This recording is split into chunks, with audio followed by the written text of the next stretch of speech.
Oke, shalom semuanya. God bless ya. Tuhan Yesus memberkati.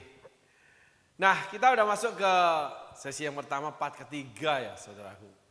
Di mana Tuhan membukakan tentang kisah Esau dan Yakub. Nanti sampai pada Rahel dan Lea.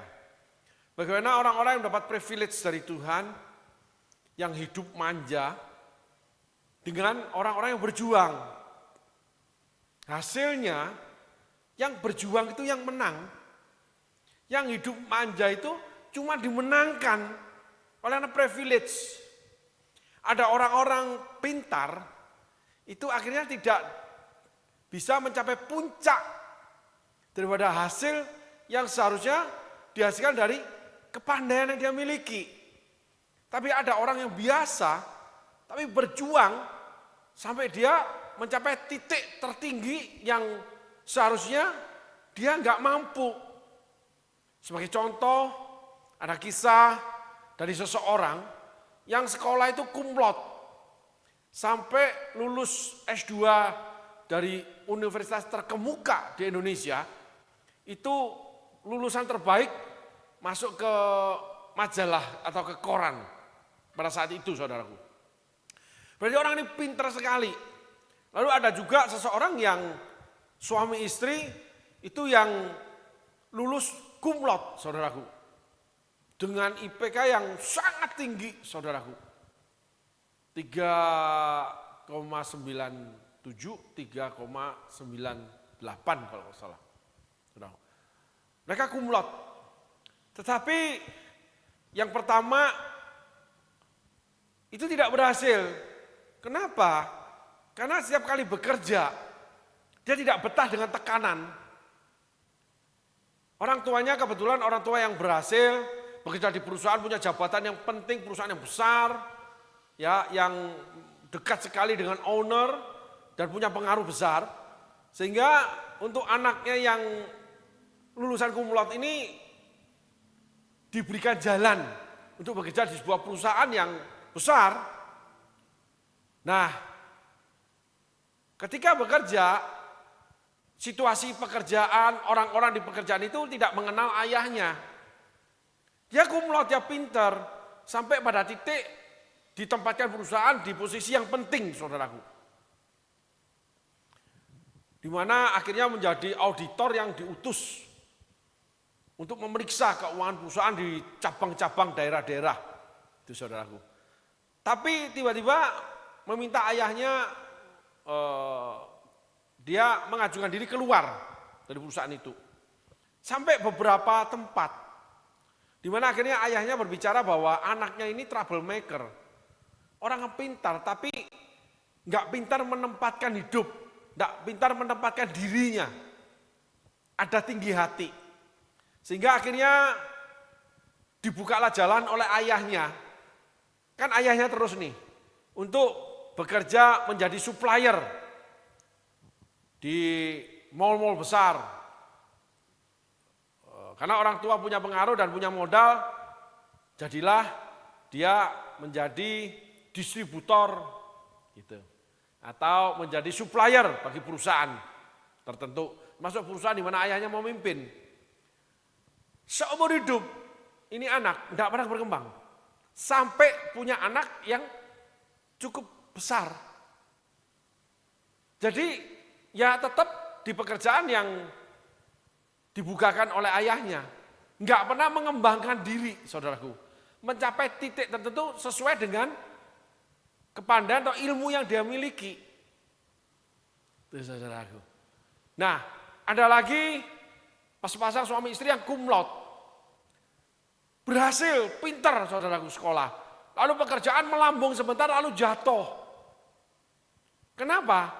Karena tidak pernah mengerjakan pekerjaannya itu dengan detail, dengan teliti, lalu mendalami pekerjaan yang dia kerjakan sampai sekecil-kecilnya. Mengerti keadaan itu, saudaraku.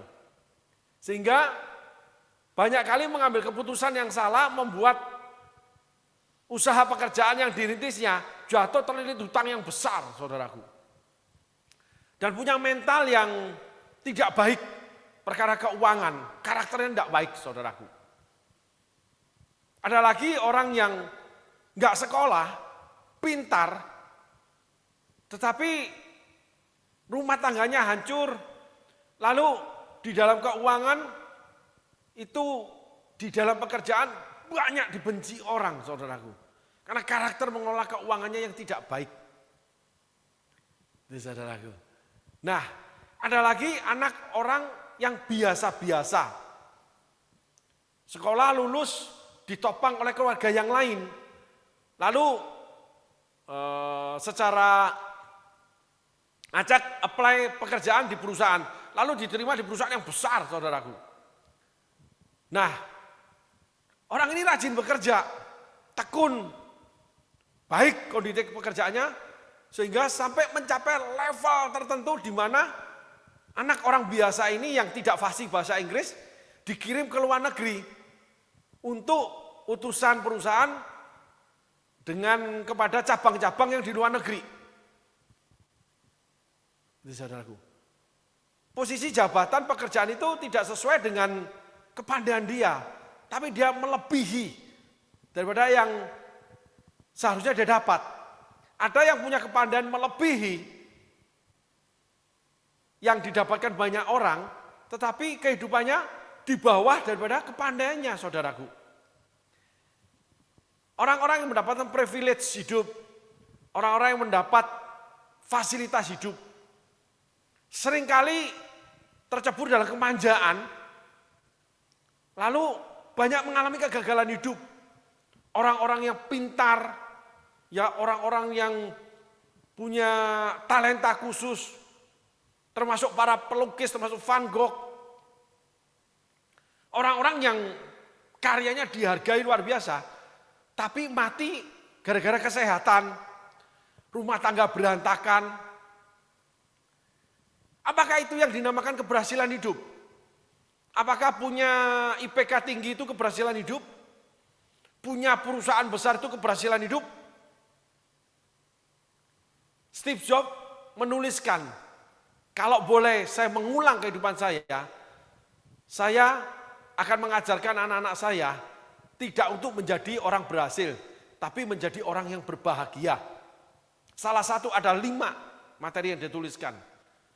Kalau dia boleh mengulang hidup, salah satunya dia tuliskan, saya akan menjadi orang yang lebih berguna lagi untuk orang lain. Bukan menjadi orang terkaya dunia, terpandai. Steve Jobs orang yang spektakuler karyanya, saudaraku, mendunia dan sampai sekarang menjadi legenda. Tetapi ketika dia diranjang orang sakit, menjelang pintu kematian menjemput dia, di situ dia sadar bahwa dia gagal hidup. Nah, gagal hidup ini yang kita harus hindari.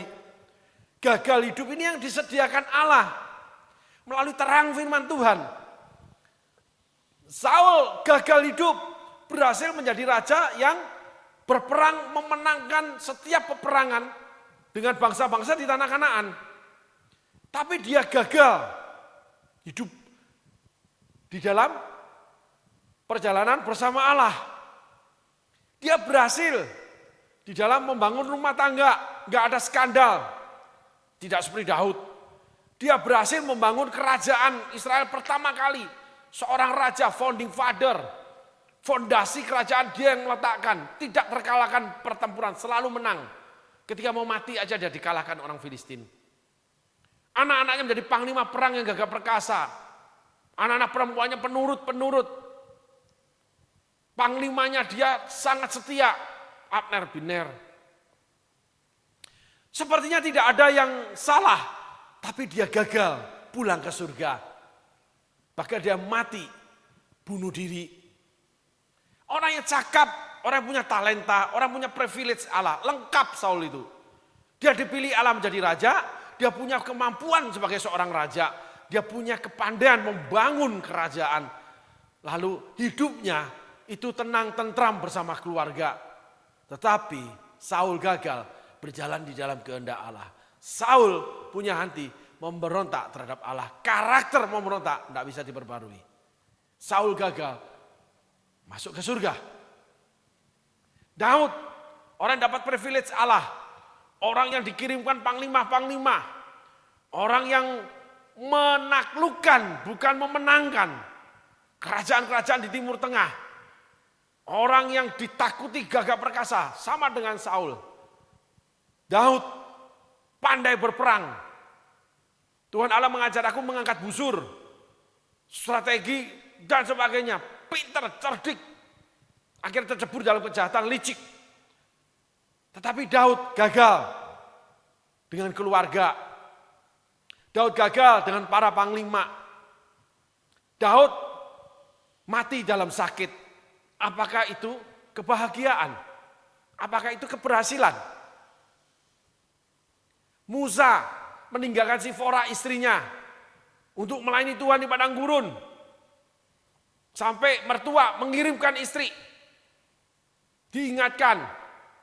Tapi nggak ada lagi reaksi bagi Musa. Anak-anaknya menjadi imam-imam yang biasa, istrinya tidak tertulis dengan luar biasa. Musa ditolak masuk tanah perjanjian.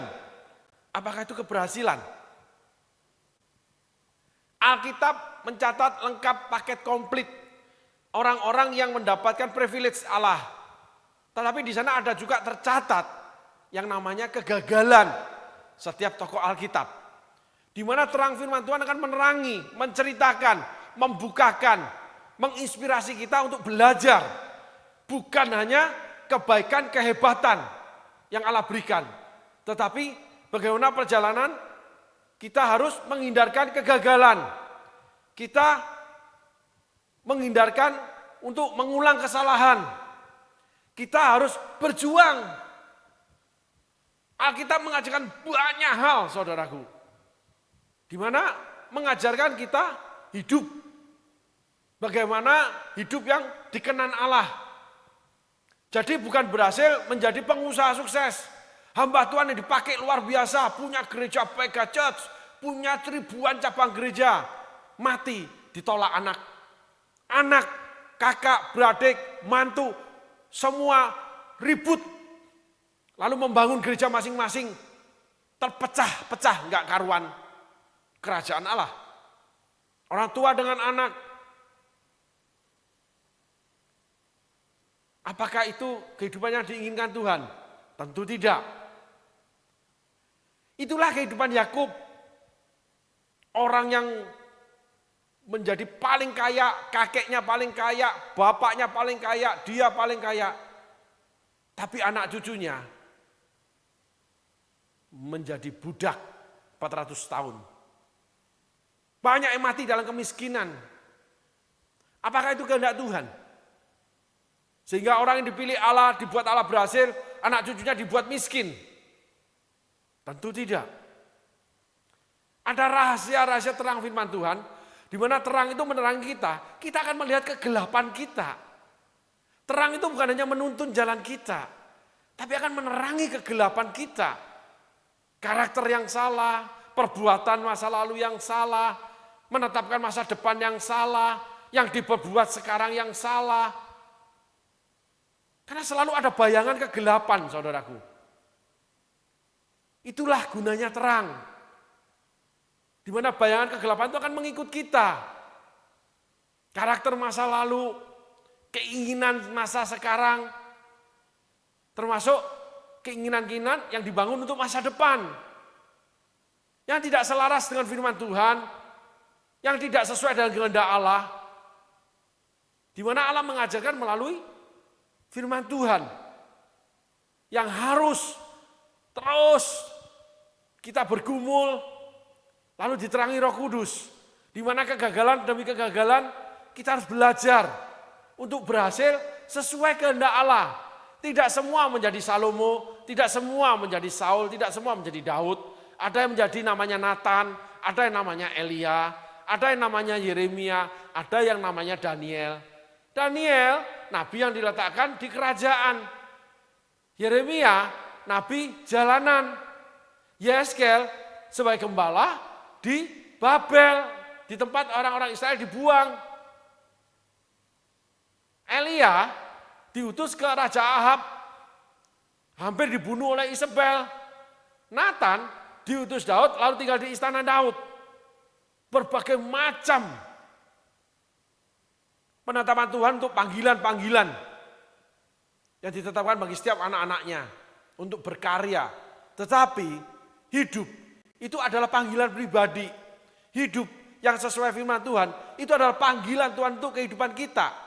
Salah satunya panggilan untuk melayani Dia.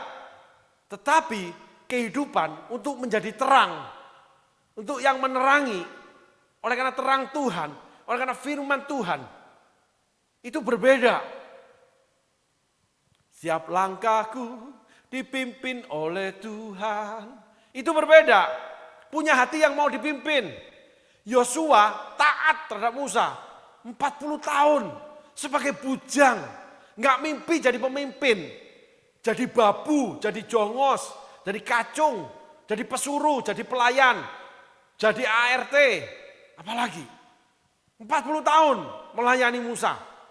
Nggak mimpi jadi pemimpin. Nggak punya privilege. Sampai dipilih itu sampai takut dan gentar. Maka Allah berkali-kali berbicara, jangan takut dan gentar. Aku akan memakai engkau seperti terhadap hambaku Musa. Setiap tanah yang kamu injak akan menjadi milikmu. Itu pun masih gentar. Harus diulang 3 kali. Tapi Yosua berjuang. Sehingga pada pasal yang terakhir, ketika Yosua berbicara, setelah semua dia selesaikan, aku dan seisi rumahku mengikut Tuhan. Terserah kalian. Kekristenan bukan awal, kekristenan itu akhir. Melayani Tuhan itu adalah hidup yang berbahagia. Bahagia yang dimana di dalamnya Tuhan yang menentukan. Garis-garisnya, jalan-jalannya, itu adalah setiap firman Tuhan yang diwahyukan dalam kita, yang diberikan untuk kita mengerti. Sehingga kita harus melakukannya. Gagal, bangkit lagi, gagal, bangkit lagi. Tetapi orang-orang yang mendapat privilege Allah berbeda. Orang-orang yang mengandalkan imannya, tapi tidak do something. Orang-orang berbicara firman Tuhan, tapi hidupnya tidak selaras dengan firman Tuhan. Orang berbicara, Tuhan memberkati, hidupnya sendiri tidak diberkati. Tuhan memakai, hidupnya sendiri tidak dipakai. Bagaimana Injil bisa dipercaya bahwa Injil terang kalau hidup kita tidak menjadi terang? Bagaimana orang bisa nurut, anak bisa nurut orang tua? Kalau orang tua tidak punya panutan yang bisa diturut, anak akan memberontak. Karena anak tidak melihat panutan bahwa seseorang itu nurut. Kalau di sekolah diajar nurut waktu sekolah. Bagaimana anak punya panutan untuk berkeluarga nanti bagaimana menghormati namanya istri, tunduk terhadap suami. Di rumah tangganya nggak ada. Rumah tangga orang tuanya yang jadi panutan. Sehingga gambarnya, panutannya, tetangga sebelah, teman sekolah, anak-anak jalanan, orang-orang yang tidak tahu ujung kemana, bahkan mereka adalah penyimpang-penyimpang kehidupan. Mereka akan punya panutan itu. Banyak anak-anak muda yang pribadi dewasanya lahir dari sana. Sehingga mereka tidak punya panutan hidup yang baik. Di situ dibutuhkan terang firman Tuhan, menerangi kegelapan yang ada. Bagaimana bisa menerangi? Sementara kita memberitakan Injil Tuhan, memerdekakan yang miskin diperkaya. Sementara kita hidup meronta-ronta, butuh pertolongan. Bagaimana kita bisa mendoakan orang sakit sembuh sementara kita sakit? Bisa aja terjadi, tapi apakah itu kehendak Allah? Sehingga orang-orang pandai dunia seringkali melihat, berpikir, yang membuat akhirnya kekristenan dilecehkan. Dikatakan halu. Dikatakan orang-orang yang cuma bisa bermimpi. Sementara berkhotbah, sementara dia sendiri sedang bergulat dengan kegelapan. Saudaraku. Nah inilah bungkus kekristenan. Di mana terjadi pada sepanjang masa, saudaraku. Nah, Alkitab itu untuk menerangi hal-hal ini. Banyak hal yang sudah kita lakukan, tapi banyak hal yang masih harus kita lakukan. Sampai kita dipanggil pulang. Tidak ada yang sempurna. Semua tokoh di Alkitab. Tetapi Alkitab akan menuntun kita walaupun jalannya terjal. Walaupun kita masuk ke lembah. Tuhan akan bawa kita terbang tinggi. Tuhan akan menyatakan kemuliaannya. Untuk menjadi kesaksian bagi hidup dia. Bahwa Tuhan itu hidup. Bagaimana perubahan-perubahan hidup terjadi. Enggak begitu aja. Cuman bisanya rajin ke gereja. Cuman bisa rajin melayani. Tapi nyuri tetap nyuri. Itulah Yudas. Nipu tetap nipu. Itulah Yakub. Bersaing tetap bersaing. Menghina tetap menghina. Itulah Rahel. Tidak ada perubahan. Esau dari seorang yang liar. Berburu. Enggak pernah mau di rumah. Dia bangun rumah tangganya dengan baik menjadi bangsa yang besar. Ada perubahan pada Esau. Yakub, anak-anaknya, bunuh-membunuh.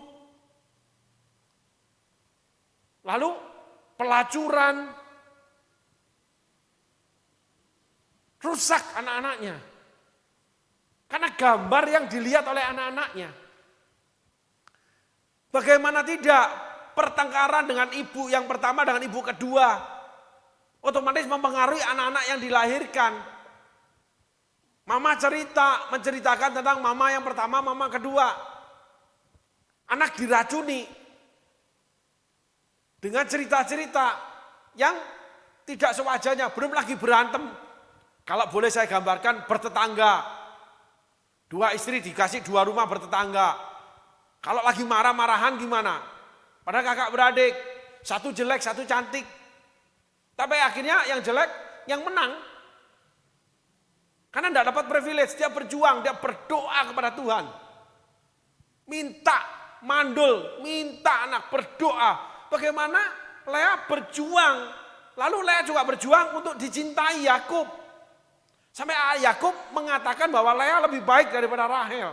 Padahal awalnya Rahel itu membuat Yakub jatuh cinta, berjuang 14 tahun untuk mendapatkannya. Yakub berjuang. Tetapi Rahel akhirnya menyakiti Yakub. Perilaku yang tidak dewasa, yang manja, yang karpe dewe. Lea selalu menyediakan diri melayani suami. Lea selalu rendah hati sama suami. Kisahnya boleh disamakan dengan Batseba. Batseba itu ketika Yakub sakit, Daud sakit, Batseba itu sudah dinikahin. Sudah menjadi istrinya Daud. Batseba menghadap Daud dengan bersujud.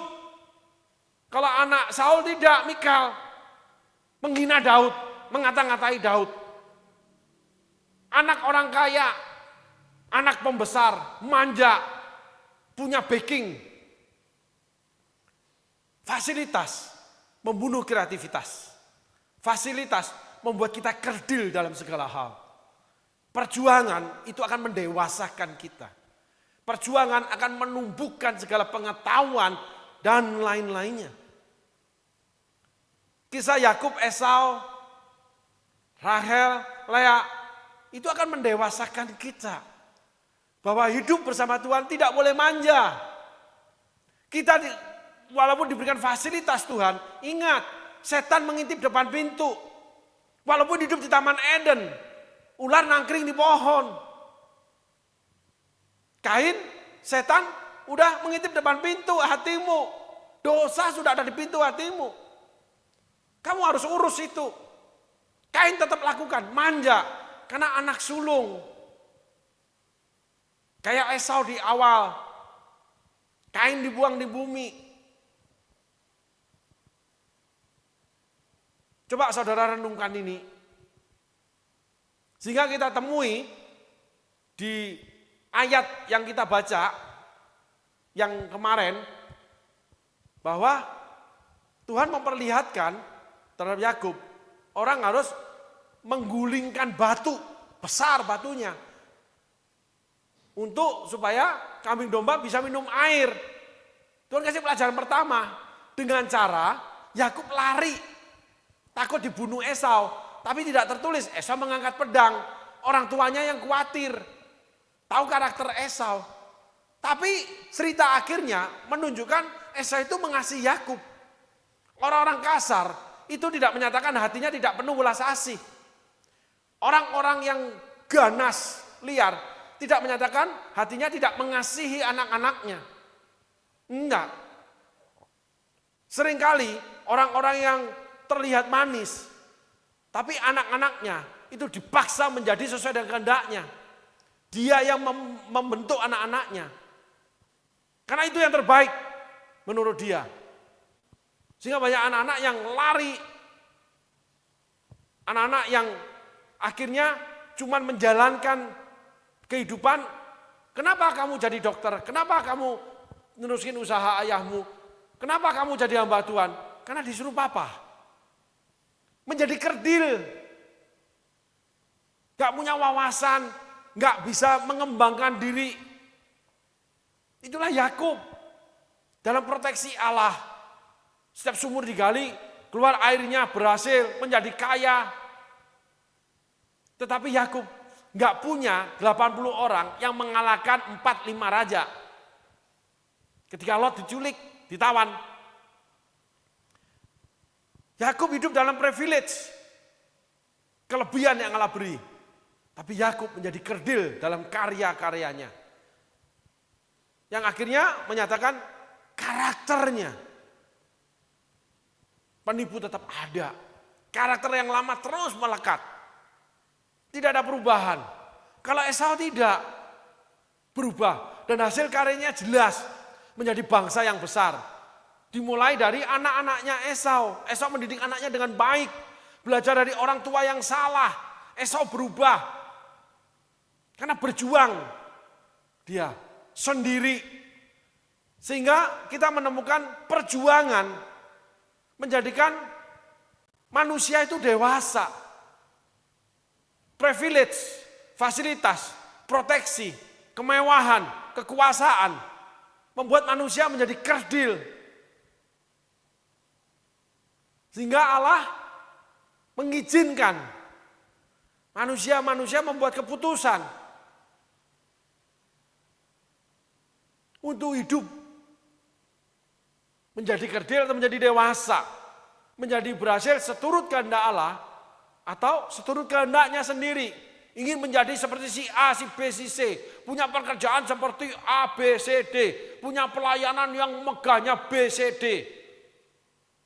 Allah bilang tidak. Kamu seperti Yeremia. Seumur-umur sampai mati tidak ada satu orang pun bertobat. Itu Yeremia.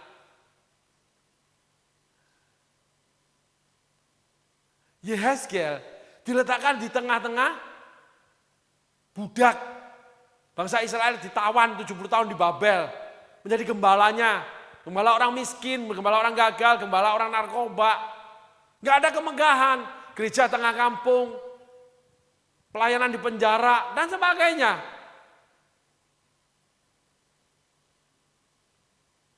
Tetapi Nabi Daniel itu di kerajaan. Bersama Raja Nebukadnezar. Tetapi Nabi Yeremia, Nabi Yehezkiel dituliskan sejajar dengan Nabi Daniel. 4 kitab Nabi besar. Barnabas yang mengambil Markus diberikan panggilan khusus, predikat khusus. Orang yang baik hati. Enggak ada di Alkitab ditulis orang yang baik hati. Daud dikatakan betapa jahat perbuatanmu. Itulah penilaian-penilaian Allah. Di mana kita dapati hidup ini yang pertama kita harus menjadi pejuang. Dan Allah inginkan kita jadi pejuang. Berjuang meninggalkan luka masa lalu, berjuang meninggalkan dosa masa lalu, berjuang meninggalkan kebiasaan buruk masa lalu, perilaku masa lalu. Itu di awal. Merokok tidak merokok, judi tidak judi, mencuri tidak mencuri. Semua. ditinggalkan. Itu namanya pertobatan, meninggalkan manusia lama, meninggalkan dosa-dosa dibuat sebelum mengikuti Yesus. Setelah itu, do something, do today, sekarang. Tuhan bilang, lakukan ini, lakukan itu. Diajar ketaatan melangkah, walaupun tidak melihat sesuatu. Walau ku tak dapat melihat semua rencanamu Tuhan. Kok begini? Kok pelayanan begini? Kok pekerjaan begini? Kok begini? Pertanyaan demi pertanyaan pasti keluar. Permasalahannya, Tuhan sedang membawa kita untuk menuju masa depan. Karena di dalamnya ada kegelapan. Bayangan kita ini loh. Yang mengikuti kita terus, karena terang itu datang. Di mana akhirnya Tuhan membawa kita yang namanya melihat bayangan kegelapan di depan. Kalau saya lakukan ini, kalau saya begini terus, saya akan terjadi seperti ini. Nah, bayangan itu akan datang. Karena matahari di belakang, di depan kita bayangan itu.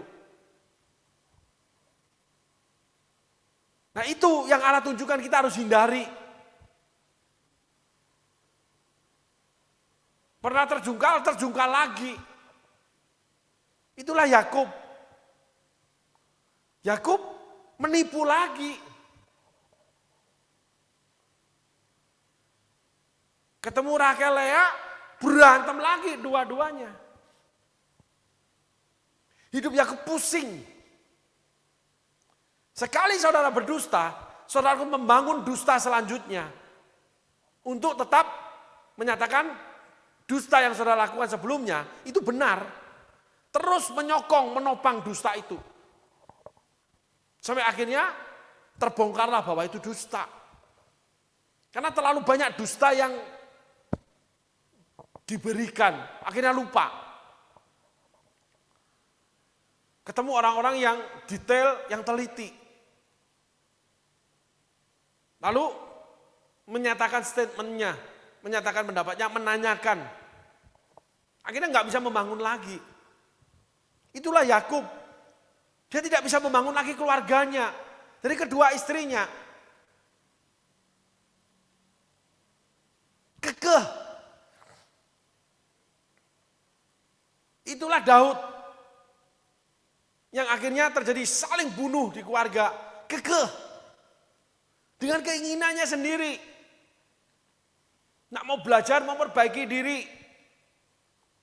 Di mana Allah menyatakan lakukan ini, harus begini. Nggak mau. Keluar, mencari tempat berteduh. Nggak mau saya ditekan terus, nggak mau tertekan terus, nggak mau begini terus. Padahal itu adalah cara Allah untuk mendewasakan kita.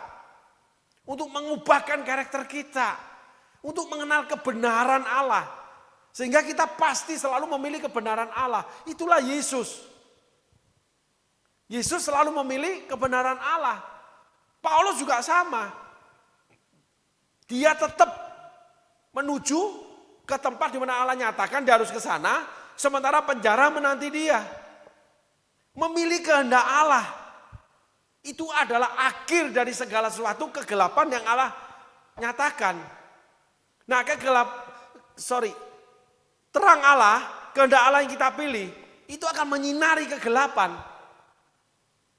Sehingga orang akan bertemu, kamu kok berbeda? Dulu kamu nggak begini. Kok bisa? Lalu kita ceritakan terang itu, bagaimana terang itu memimpin kita, menuntun kita. Menuju kepada terangnya yang ajaib. Menuju kepada matahari, di mana matahari itu menerangi kita menuju kepada terang Bapa di surga dan sebagainya. Hasil daripada pertobatan itu adalah namanya kesaksian. Di mana kesaksian menyaksikan pertumbuhan rohani kita. Pertumbuhan rohani tidak pernah terjadi tanpa pertumbuhan karakter di dalam rohani itu. Di mana perubahan demi perubahan perilaku itu hasilnya. Sehingga ada sebuah quote yang sangat menarik.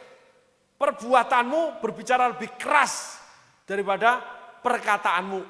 Oh iya gampang nanti aku bayar, ternyata nggak bayar. Itu gampang-gampang aku kasih, ternyata tidak kasih. Gitu.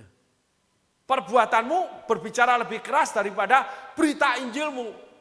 Kita punya Tuhan yang besar, Tuhan akan memberi kelepasan, Tuhan akan memberkati kita. Sementara habis itu minta uang. Kita tidak menjadi terang. Perbuatan kita itu kegelapan. Karakter kita kegelapan.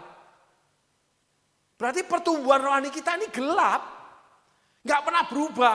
Dulu sekolah itu sukanya minta dibayarin. Sekarang tetap sama. Dulu suka mencuri. Sekarang tetap aja dia mencuri. Tidak ada perubahan karakter. Sehingga walaupun saudara, itu ada terang yang ajaib dalam hidup saudara. Saudara berteduh, saudara tetap dalam kuasa, namanya kuasa kegelapan. Keluarga saudara dihancurkan seperti Yakub. Ya, seperti Daud. Seperti Musa tidak menerima tanah perjanjian, anak-anaknya tidak dapat apa-apa. Tidak ada suatu karya yang luar biasa. Justru Yosua yang berjuang sebagai bujang, yang direndahkan sekian tahun, malah jadi pemimpin yang berhasil di hadapan Tuhan dan di hadapan manusia. Berjuang melayani Musa, berjuang dengan tugas yang Tuhan berikan. Akhirnya tanah perjanjian dibagikan. Setelah Yosua memenangkan seluruh tanah perjanjian itu.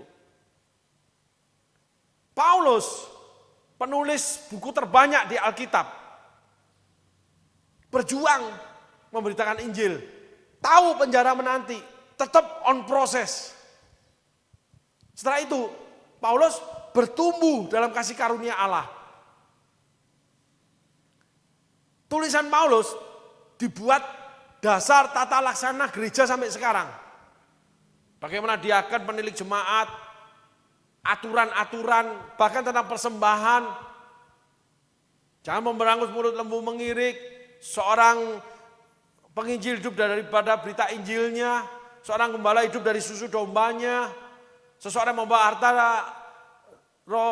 surgawi, kamu yang punya harta duniawi harus membagikan sebagian hartamu kepada mereka.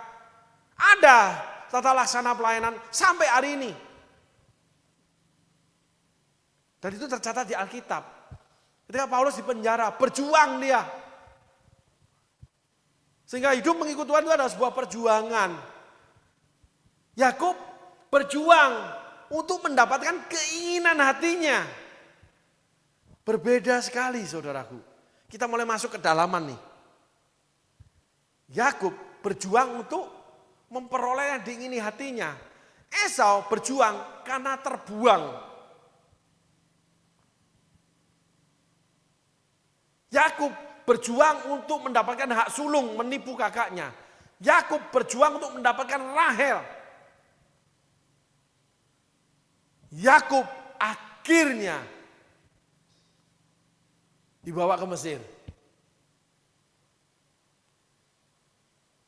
Berbeda perjuangan Yakub dengan Esau. Esau berjuang karena enggak ada fasilitas.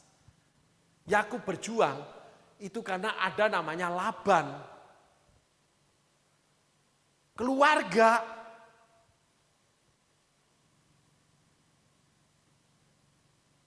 Yakub menjadi kaya karena tangan Tuhan. Yakub minta diberkati Tuhan, bergumul semalam-malaman. Oleh karena Tuhan Yakub kaya. Tapi Yakub tidak berubah karakternya. Akibatnya anak cucunya jadi budak. Saudaraku perhatikan ini. Dalam 3 part ini Tuhan terus taruh ini saudaraku. Bagaimana privilege itu menghancurkan seseorang. Di mana privilege itu ketika diisi dengan keinginannya yang kekeh, keinginan sendiri, yang tidak selaras dengan firman, itu membuat namanya hancurnya sebuah hubungan di mana chaos seumur hidup. Gara-gara mengingini. Nah, kita mulai masuk pada kedalaman spirit daripada firman Tuhan. Tolong ditayangkan ayatnya.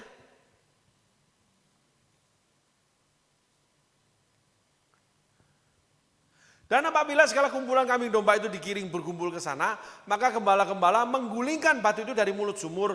Lalu kambing domba itu diberi minum, kemudian dikembalikanlah batu itu lagi ke mulut sumur itu. Gembala-gembala. Ya, ayat selanjutnya. Pertanyaannya Yakub kepada mereka, saudara-saudara, dari manakah kamu ini? Jawab mereka, kami ini dari Haran. Haran itu tempat pertama kali Abraham dipanggil keluar menuju tanah perjanjian. Ya, ayat selanjutnya. Lagi katanya kepada mereka, kenalkah kamu Laban cucu Nahor? Jawab mereka, kami kenal. Nahor itu kakaknya Abraham, saudaraku. Saya lupa kakak atau adik ya. Mereka saudara kandung, itu Nahor namanya. Ayat selanjutnya. Selanjutnya katanya kepada mereka, selamatkah ia? Jawab mereka, selamat. Tetapi lihat itu datang anaknya perempuan Rahel dengan kambing dombanya.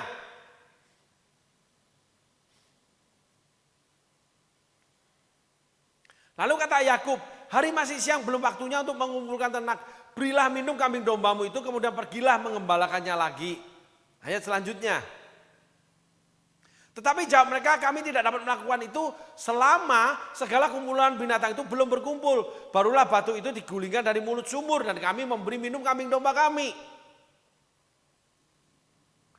Selagi ia berkata-kata dengan mereka, datanglah Rahel dan kambing domba ayahnya, sebab dialah yang mengembalakannya. Nanti kita petik satu persatu ayatnya ya. Ketika Yakub melihat Rahel, anak Laban saudara ibunya, serta kambing domba Laban, ia datang mendekat. Lalu menggulingkan batu itu dari mulut sumur dan memberi minum kambing domba itu.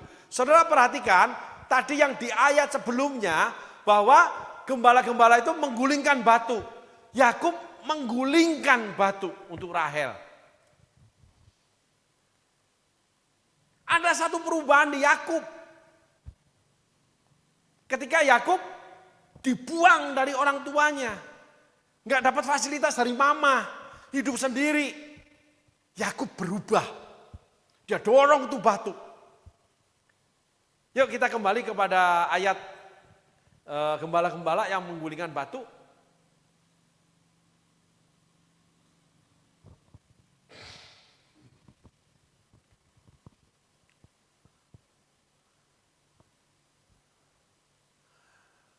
Dan apabila segala kumpulan kambing domba itu dikirim berkumpul ke sana, maka gembala-gembala menggulingkan batu itu dari mulut sumur. Lalu kambing domba itu diberi minum, kemudian dikembalikanlah batu itu lagi ke mulut sumur itu.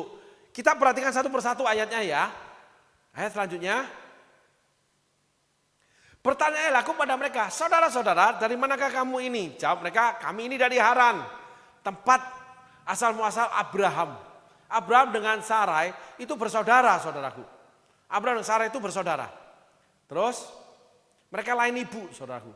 Lagi katanya kepada mereka, kenalkah kamu Laban cucu Nahor? Jawab mereka, kami kenal. Nahor itu masih saudara. Gitu loh. Dengan keluarga ini, dengan Abraham, dengan Sarai, karena mereka bersaudara semua. Gitu saudaraku. Ayat selanjutnya. Selanjutnya katanya kepada mereka, selamatkah Nahor? Jawab mereka, selamat. Tetapi lihat itu, ia datang anaknya perempuan Rahel dengan kambing dombanya.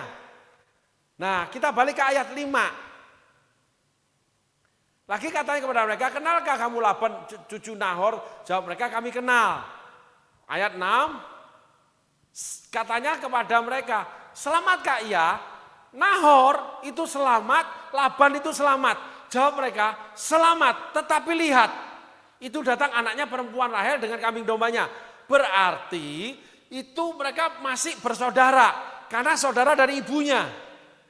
Nah, di sini Yakub menemukan tempat sandaran.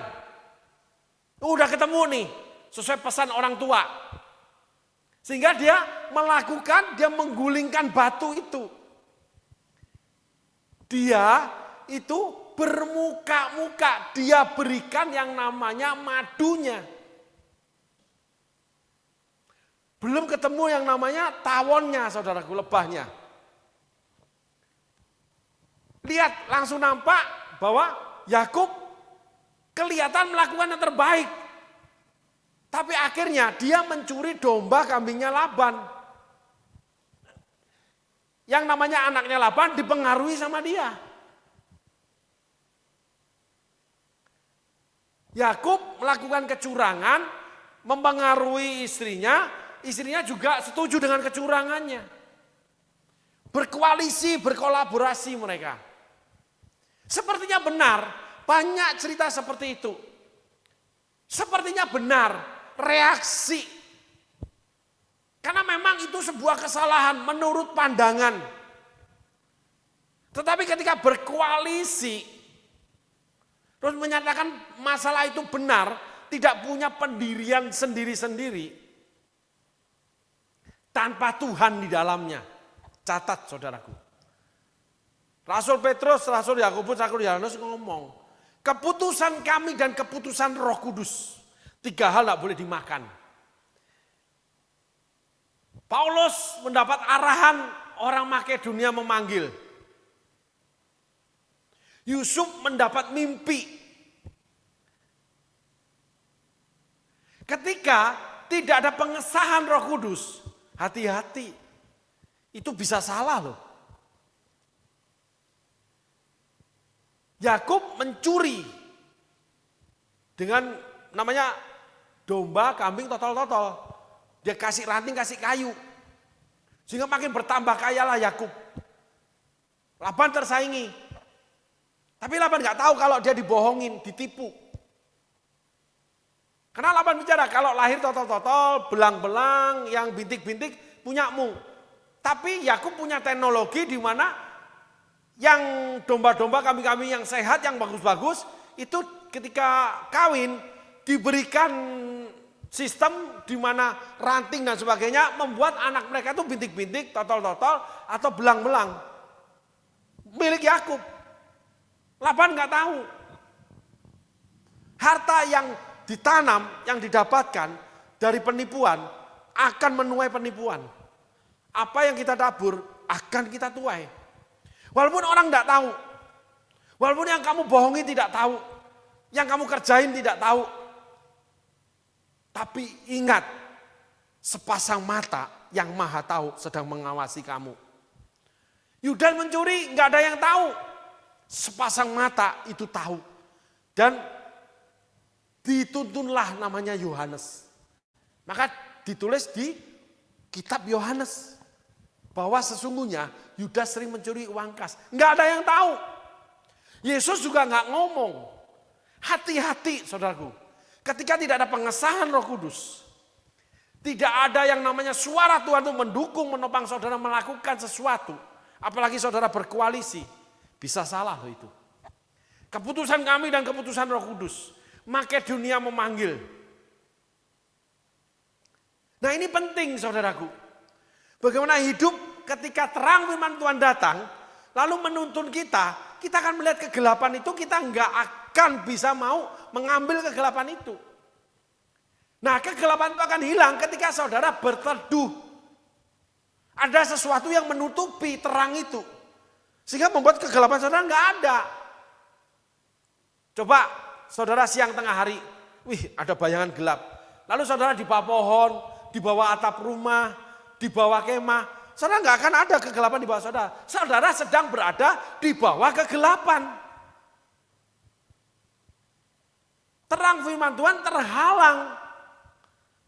Oleh karena sesuatu yang menjadi perlindungan saudara dari terang itu.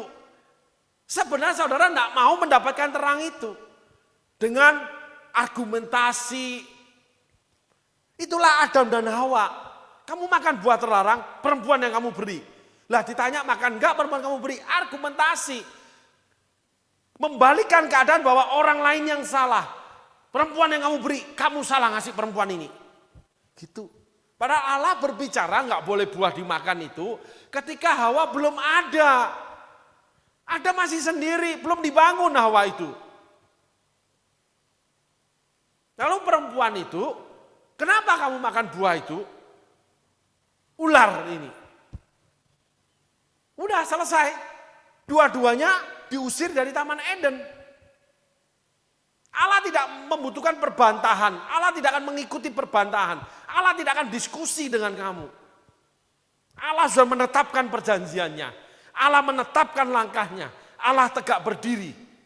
Ketika dia bilang ya, itu tetap ya. Bila tidak, tetap tidak. Lebih daripada itu, dari si jahat. Jadi ketika Allah menerangi firman itu, tidak ada hak apapun, tidak ada kuasa apapun, tidak ada diperbolehkan apapun menghalangi terang itu. Kita harus tetap di bawah terang itu. Suka tidak suka, panas tidak panas, kita akan melihat kegelapan hati kita. Kita akan melihat kesalahan yang kita perbuat. Bukan cari berteduh dengan namanya alasan, menyalahkan, lalu mencari opini, berkoalisi, berkolaborasi, membuat yang disangkakan tersangka ini. Enggak. Allah yang menetapkan itu tersangka. Allah menetapkan Yudas, lakukan apa yang ada di hatimu. Allah menetapkan mengirim Nathan dengan perbuatan Daud yang tersembunyi memburu Uria. Dipancing dengan cerita. Daud dengan hukum Tuhan harus mati. Enggak. Tuhan bilang, kamu pelakunya. Seringkali ketika telunjuk kita menunjuk, Allah cuma bicara kamu yang salah. Karena hidup kekristenan sejati bukan menyalahkan, belajar melihat kesalahan lalu keluar dari kesalahan itu. Baik kesalahan sendiri, baik kesalahan orang lain. Baik keadaan yang salah, baik itu situasi yang lain yang salah. Kita harus keluar dari sana. Lalu kita mempelajarinya, kita belajar menjadi pengalaman, menjadi sebuah buku pelajaran di mana kita harus menghindari atau tidak melakukan. Ini penting saudaraku. Setiap orang itu adalah guru buat kita. Baik orang melakukan kejahatan, baik orang yang melakukan kebenaran. Baik itu orang itu melakukan yang baik, baik melakukan yang salah. Setiap orang itu guru buat kita. Dan setiap kisah perbuatan hidup seseorang itu adalah buku buat kita. Baik itu kisah yang baik, kisah yang buruk, sama. Sehingga kita boleh belajar, kenapa? Karena kisah itu mendatangi kita, lalu terang firman Tuhan menerangi. Terlihatlah kegelapannya. Tapi yang namanya kena terang itu, kegelapan ada, terangnya itu yang banyak. Matahari itu selalu menerangi itu seluruh bumi. Tapi ketika di belakang, bayangan kita aja. Cuman sekian meter aja, yang lainnya terang. Sehingga kita nggak usah ribut dengan kegelapan, kita nggak usah kejar kegelapan masih ada. Tapi matahari itu sendiri yang akan mengubahkan segala sesuatu. Yaitu ketika senja menuju gelap. Di mana digantikan oleh bulan, udara menjadi lebih sejuk. Lalu bulan itu sebetulnya, saudaraku, menerangi dengan tingkat terang yang sangat minim, tetapi menjadi panduan setiap makhluk hidup di bumi. Saudara perhatikan ini, kita pelajari dari yang namanya situasi namanya geografis hutan ya saudaraku. Kenapa hewan-hewan liar di hutan itu kalau namanya terang bulan purnama mereka menuju satu titik namanya air ada, entah sungai entah danau. Karena bulan itu terpantul, kan air itu kayak kaca. Lalu terjadilah terang di mana sekitar itu gelap tengah hutan. Jadi hewan-hewan ini melihat terang itu lalu dia berjalan menuju kepada air. Mereka minum di sana. Di tengah kegelapan hidup kita itu akan terpantul di mana kita harus menuju kepada air kehidupan, menuju pada kehidupan Yesus. Setelah kita melihat namanya kegelapan, Tuhan izinkan kita untuk menuju pada kehidupan di mana ada terang itu. Kita menuju sana di mana ada kehidupan di sana. Kita di tengah kegelapan kita sendiri. Aduh, salah. Terlanjur salah. Enggak masalah, datang sama Tuhan. Ampuni saya Tuhan, ampuni semua kesombonganku. Ampuni Tuhan, aku salah. Nah Tuhan nanti terang itu, kamu lakukan ini. Nah saudara menuju itu, melakukannya. Saudara mendapat kehidupan. Kalau saudara memang salah, karena gelap itu akan datang. Tapi ingat, ada namanya bulan.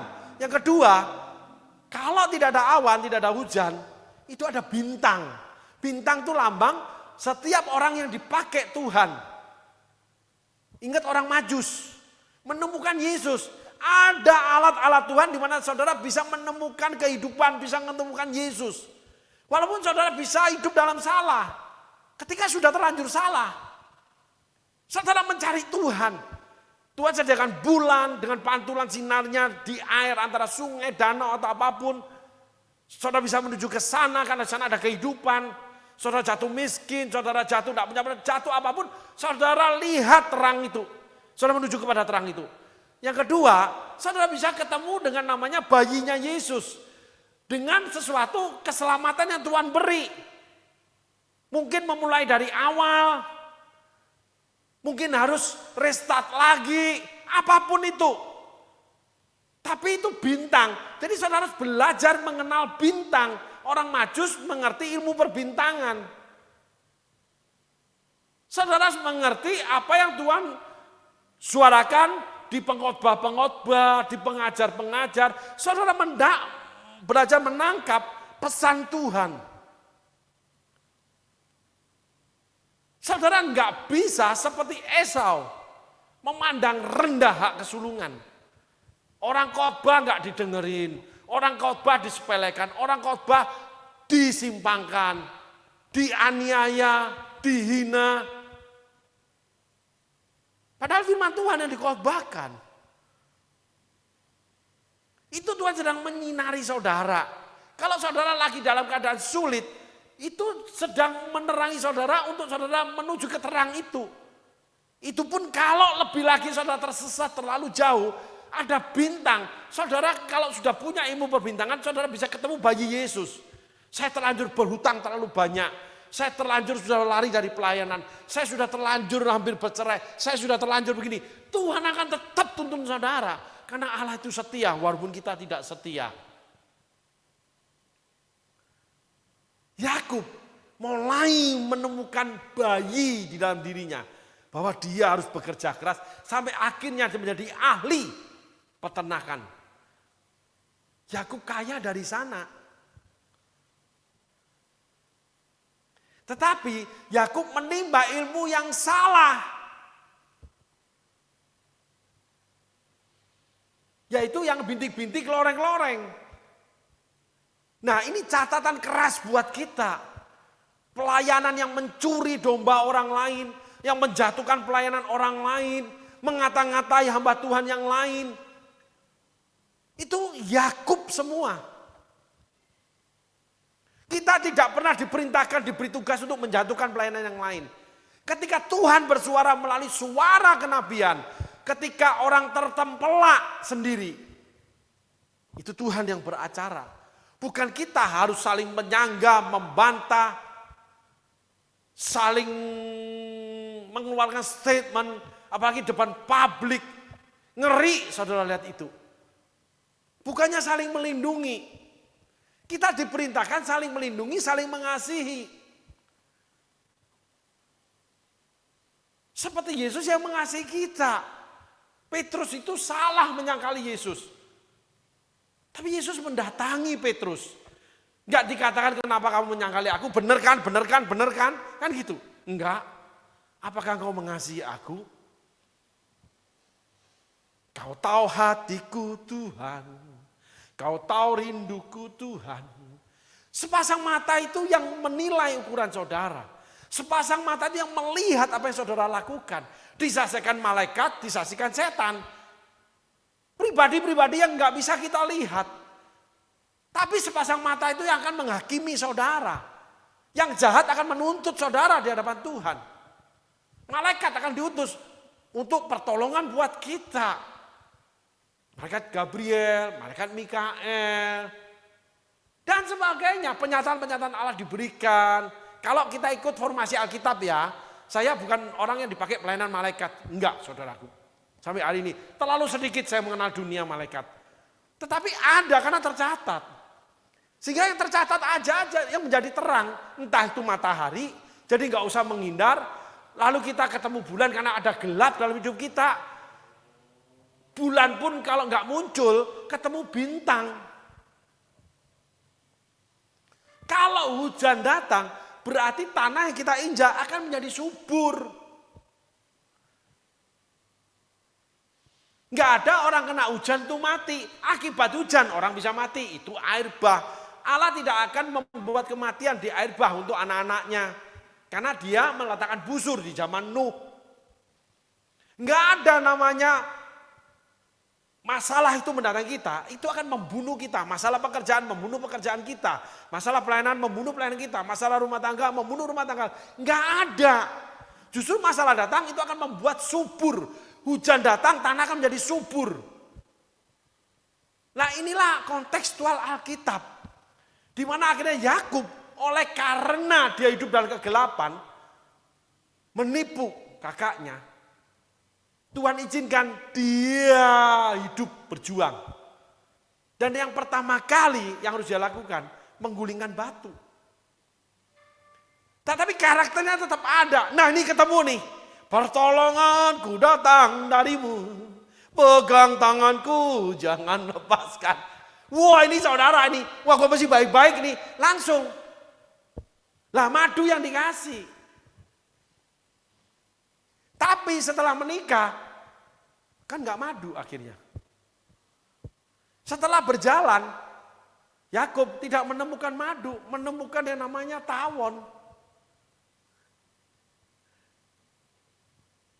Lah inilah kehidupan saudaraku. 3 part ini kita belajar tentang kehidupan rohani orang Kristen, anak-anak Tuhan.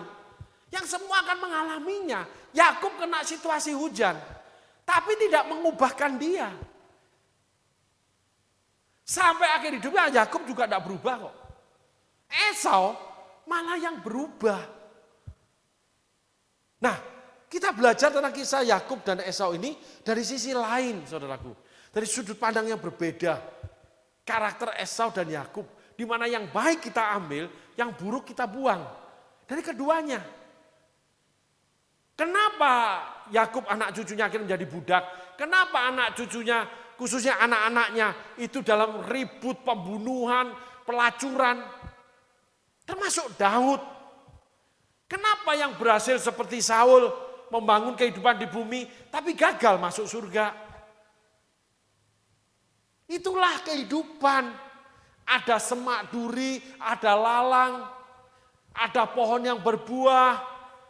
Ada yang namanya hewan-hewan buas, ada madu, ada tawon. Dalam kehidupan kita pasti ada kegelapan. Di mana kegelapan itu Allah akan nyatakan ketika terangnya datang. Nah, hari ini kita belajar ketika kita sedang tinggal dalam kegelapan, Tuhan akan berikan bulan, Tuhan akan berikan bintang. Pun kalau itu hujan, gak ada bulan, gak ada bintang, itu malah menyuburkan tanah. Tidak ada badai yang tidak berhenti, tidak ada hujan yang tidak akan berhenti. Setelah hujan berhenti, badai berhenti, keluarlah namanya terang. Terang itu akan muncul lagi. Badai juga akan datang, tapi terang itu selalu ada. Badai itu akibat. Akibat perbedaan udara panas di bumi, terjadilah angin. Akibat uap air dari bumi, terjadi pengumpulan awan di langit, lalu menjadi hujan. Oleh karena terjadi perbedaan panas di bumi, maka air ini dibawa mengalir kencang sekali oleh angin, jadilah hujan badai. Jadi ada sistem kehidupan, akibat dan sebab.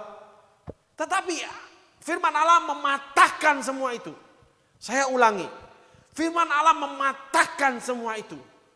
Apabila kita hidup seturut dengan sistemnya Allah.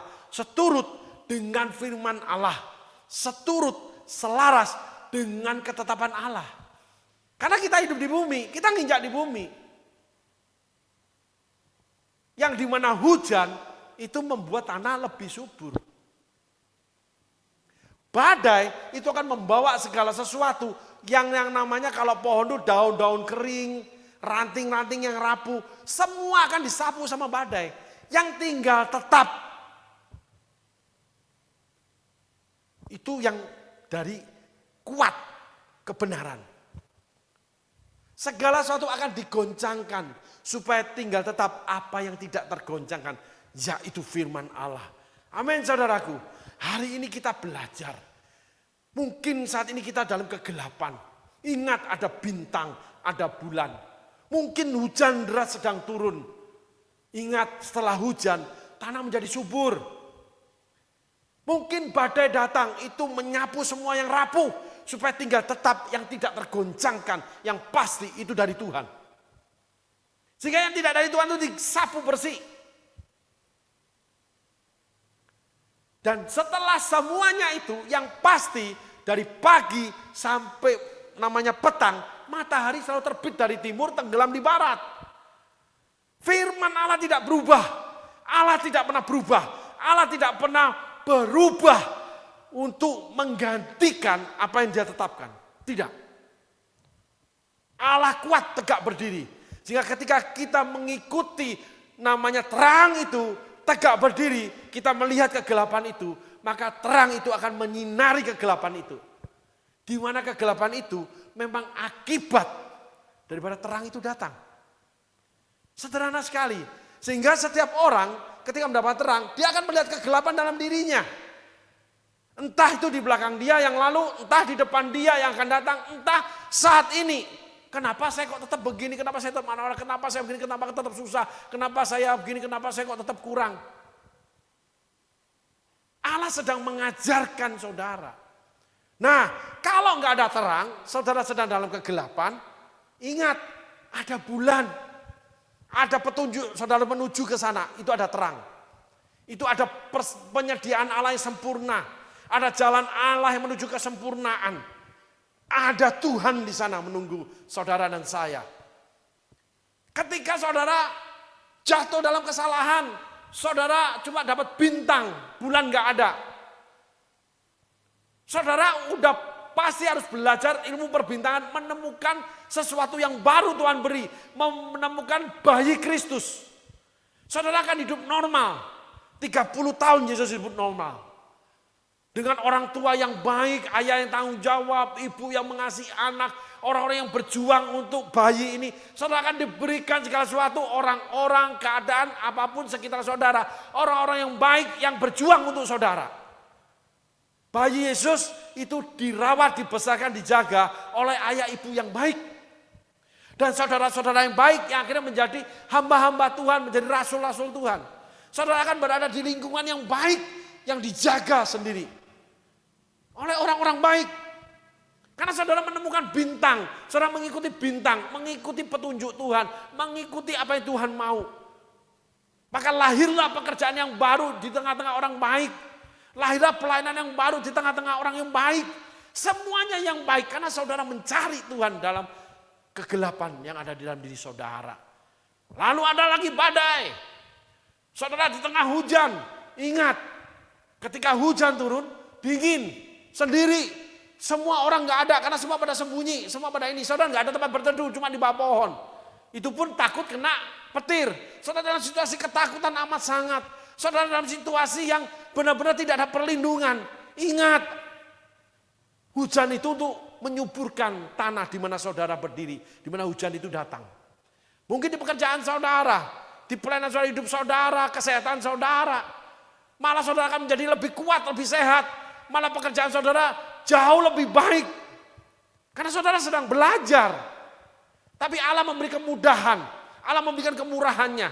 Kemurahanmu lebih dari hidup. Karena saudara mencari Tuhan. Itulah Yakub mencari Allah. Itulah Daud mencari Allah. Dalam kegelapan, situasi gelap, Yakub diberkati.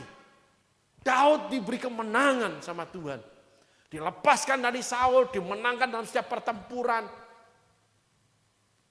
Allah akan bekerja. Badai lagi datang. Biarkan lewat semua yang segala satu yang rapuh. Saudara ditinggalkan, saudara dihancurkan, saudara sendiri diambilin semua. It's okay, karena itu rapuh. Setelah itu, yang tinggal tetap, itulah yang dari Tuhan. Kita pasti mengalami hidup fase-fase seperti ini. Fase-fase di mana terang Tuhan menerangi kita, masa lalu kita, di mana Tuhan itu menyatakan masa lalu kita buruk, kita lalu berubah menjadi orang yang berbeda, berubah menjadi orang yang baik, orang yang menjaga kesehatan dan sebagainya. Lalu saudara dituntut Tuhan untuk melakukan sesuatu. Dapat perintah Tuhan, langsung dapat soal Tuhan, langsung dapat juga keadaan yang harus saudara urusin, saudara harus minta maaf, saudara perbaiki diri, saudara semuanya serba salah. Setelah itu saudara akan dipimpin melangkah, ini nggak boleh, itu nggak boleh, ini nggak boleh, karena menghancurkan masa depan saudara. Sesungguhnya saudara sedang menuju terang itu. Lalu terjadilah namanya kegelapan, malam hari, hujan dan badai. Itulah siklus kehidupan yang harus kita lewati. Nah di sana itu kenapa mesti terjadi terus? Karena Yakub sampai mati nggak berubah karakternya. Pada akhir hidupnya Yakub dipakai Tuhan. Saya kasih tahu saudara, Yusuf itu seseorang yang pelit, seseorang yang tega, seseorang yang licik, kejam Yusuf itu. Ketika musim kelaparan terjadi, orang untuk mendapatkan gandum itu diperas, dipotong 20%. Sederhananya begitu saudaraku. Ketika lagi panen raya, itu harus dipotong 20% diberikan kepada Fir'aun. Yusuf itu pemungut pajak yang kejam. Tapi Yusuf mencintai kakak-kakaknya, keluarganya. Ada kegelapan dalam diri Yusuf. Sehingga sampai part 3 hari ini kita belajar. Masih ada kegelapan di kita. Dimana Tuhan terus akan beracara, Tuhan terus akan hadir, Tuhan akan terus membawa kita. Untuk mulai bertumbuh. Seperti ranting yang berbuah yang dibersihkan. Seperti pohon walaupun ditebang, tapi dia akan tumbuh yang baru. Di mana Allah akan membawa pertumbuhan demi pertumbuhan dalam hidup kita. Dalam setiap sektor aspek kehidupan kita. Selalu muncul yang salah. Tapi justru dari yang salah, Tuhan bawa kita pada kebenaran. Di mana akhirnya hidup kita menjadi kesaksian. Menjadi madu yang manis. Di mana kita sudah ketika mengambil madu itu, kita memakai pakaian di mana lebah tidak bisa menggigit kita. Kita di mana bekerja, kita udah nggak mencuri lagi. Kita berusaha sudah nggak menipu lagi. Kita pelayanan udah nggak tinggi hati, nggak saling menjatuhkan.